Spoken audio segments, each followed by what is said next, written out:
नमस्कार, जय माता दी। कार्तिक माह महात्म्य 28वां अध्याय। पढ़े सुने जो प्रेम से वह हो जाए शुद्ध और स्वरूप।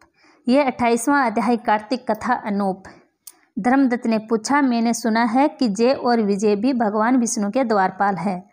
उन्होंने पूर्व जन्म में ऐसा कौन सा पुण्य किया था जिससे वे भगवान के समान रूप धारण करके वैकुंठ धाम के द्वारपाल हुए।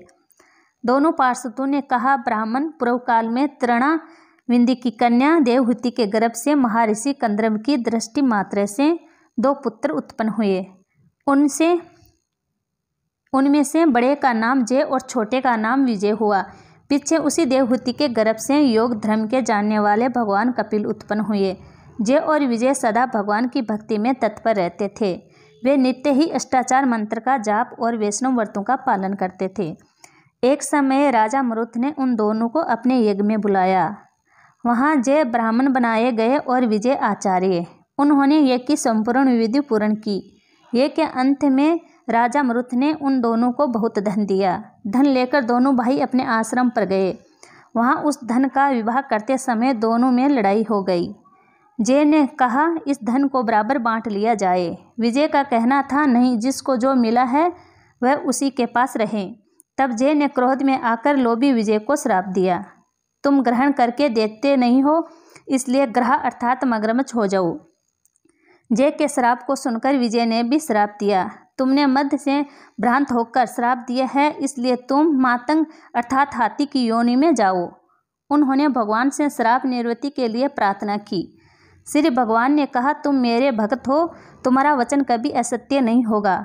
तुम दोनों अपने ही दिए हुए इन श्रापों को भोगकर फिर से मेरी धाम को प्राप्त होंगे।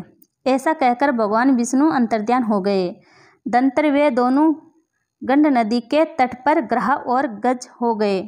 उस योनि में भी उन्हें पूर्व जन्म का स्मरण बना रहा और वे भगवान विष्णु के व्रत में तत्पर रहे।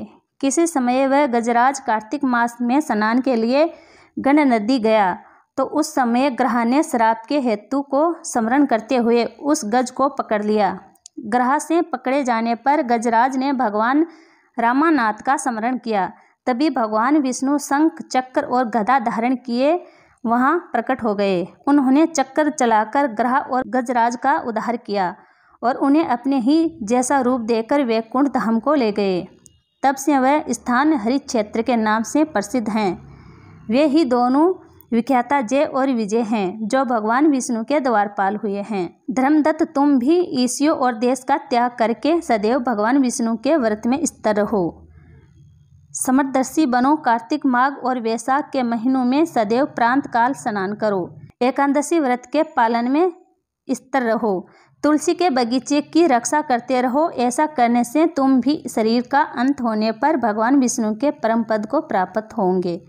भगवान विष्णु को संतुष्ट करने वाले तुम्हारे इस व्रत से बढ़कर ना यज्ञ है, ना दान और ना तीर्थ है।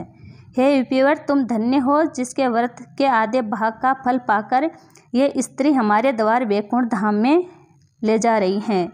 नारद जी बोले, हे राजन, धर्मदत्त को इस प्रकार उपदेश देकर वे दोनों व्योमाचारी पार्षद उस कला के साथ वैकुंठ धाम को चले गए। धर्मदत्त जीवन भर भगवान के व्रत में स्थिर रहे। देववासन के बाद उन्होंने अपनी दोनों स्त्रियों के साथ वैकुंठ धाम प्राप्त कर लिया। इस प्राचीन इतिहास को जो सुनता है और सुनाता है, वह जगत गुरु भगवान की कृपा से उनका संध्य प्राप्त करने वाली उत्तम गति को प्राप्त होता है।